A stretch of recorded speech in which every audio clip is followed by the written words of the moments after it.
Good evening again. We're going to have more on that stunning Aaron Hernandez verdict in a moment. But first tonight, blunt force trauma.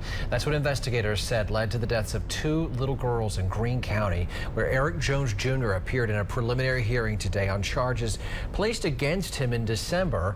Charges of aggravated child abuse and neglect in the deaths of 14-month-old Kinley Easterly and 2-month-old Trinity Tweed Jones.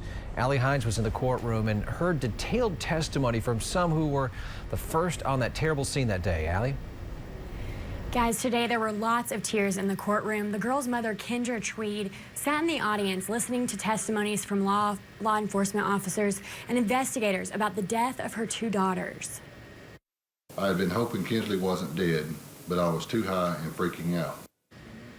Those words came from a statement Erik Jones gave to the Tennessee Bureau of Investigation 2 days after the girls' deaths, according to TBI Special Agent Scott Lott. In the statement, Jones said the night of December 16th, he smoked marijuana and sold cocaine.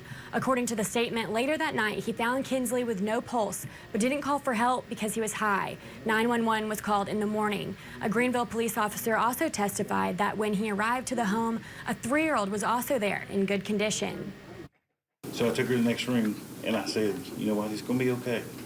And she said, well, I'm not hurt. I hope my sisters are okay so we can watch cartoons. Looking in that child's eyes, I seen that she had to experience some kind of shock.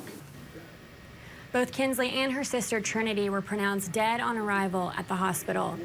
A Greenville police detective testified today saying the autopsy results revealed blunt force trauma led to both girls' deaths. According to the autopsy, the manner of death for both was homicide.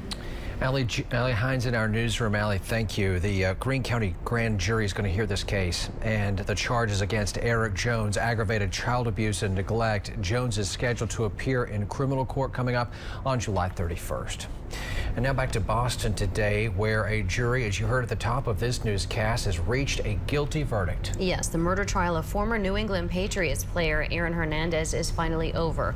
Omar Villafranca reveals his sentence and what the victim's mother told prosecutors.